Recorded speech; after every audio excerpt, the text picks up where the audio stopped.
حج کے ایام۔ اپنے رب کی پکار پر لبیک کہتے ہوئے مسلمان حج کا فریضہ ادا کرنے مکہ تشریف لاتے ہیں۔ ارشاد باری تعالیٰ ہے وَلِلَّهِ عَلَى النَّاسِ حِجُّ الْبَيْتِ مَنِ اسْتَطَاعَ إِلَيْهِ سَبِيلًا، اور اللہ کے لیے لوگوں پر اس گھر کا حج فرض ہے جو اس کی طرف راستے کی استطاعت رکھتا ہے۔ 8واں دن یعنی یوم ترویہ۔ حج تمتع کرنے والا حاجی جو عمرہ ادا کر کے حلال ہو گیا تھا، ذی الحجہ کی 8ویں تاریخ کو احرام باندھے گا اور تمام حجاج مشعر مینا کی جانب احرام کی حالت میں کوچ کریں گے۔ یوم عرفہ کی تیاری کے لیے مینا میں حجاج احرام میں رہیں گے اور ظہر، عصر اور مغرب اور عشاء مینا میں قصر ادا کریں گے۔ 9واں دن یعنی یوم عرفہ۔ صبح کے وقت حجاج عرفات کی طرف جائیں گے، ظہر اور عصر کی نمازیں عرفات میں جمع اور قصر کر کے ادا کریں گے اور صرف دعا اور گریہ و زاری میں مشغول ہو جائیں گے۔ وقوف عرفہ حج کے بڑے اعمال میں سے ہے اور اس میں قبولیت دعا کے عظیم لمحات ہیں۔ حجاج غروب آفتاب تک عرفات میں رہیں گے، پھر مزدلفہ تشریف لے جائیں گے۔ شب عید مزدلفہ۔ رات حجاج مزدلفہ میں گزاریں گے، مغرب اور عشاء کی نمازیں مزدلفہ میں جمع اور قصر کریں گے۔ کچھ حجاج نماز فجر تک ٹھہریں گے اور کچھ آدھی رات کے بعد جمرہ عقبہ کی رمی کے لیے مینا تشریف لے جائیں گے۔ 10واں دن یعنی یوم عید۔ یوم عید حج کے عظیم اعمال کا دن ہے۔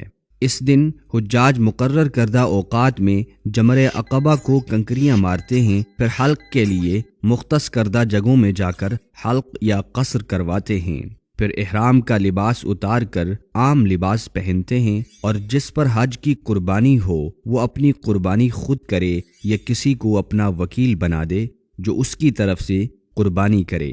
اس کے بعد طواف افاضہ کے لیے مسجد حرام تشریف لے جائیں۔ حج تمتع کرنے والا حج کی سعی کرے گا، اور حج افراد یا قران کرنے والا بھی جس نے طواف قدوم کے ساتھ حج کی سعی نہیں کی۔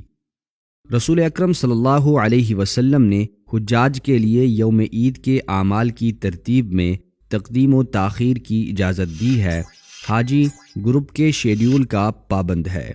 11واں، 12واں اور 13واں دن ایام تشریق۔ ایام تشریق 11، 12 اور 13 کی راتیں حجاج مینا میں گزاریں گے اور روزانہ تینوں جمرات صغریٰ، وسطیٰ اور عقبہ میں ہر جمرے کو 7 کنکریاں ماریں گے، اور جو جلد نکلنا چاہتا ہے وہ 12 ذی الحجہ کی کنکریاں مار کر مینا سے نکل جائے، اور جو تاخیر کرنا چاہتا ہے وہ 13 ذی الحجہ کو تینوں جمرات کو کنکریاں مارنے تک مینا میں ٹھہرے گا اور پھر مینا سے نکلے گا۔ طواف وداع۔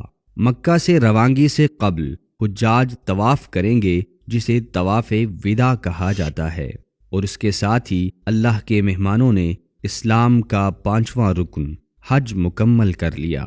ان کے لیے اجر، مغفرت اور ثواب کی خوشخبری ہے۔ رسول اللہ صلی اللہ علیہ وسلم کا ارشاد گرامی ہے من حج فلم یرفث ولم یفسق رجع من ذنوبہ کیوم ولدتہ امہ۔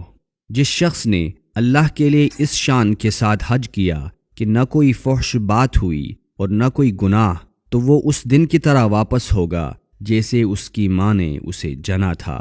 ہم آپ کے حج کی قبولیت اور گناہوں کی مغفرت کے لیے دعا گو ہیں۔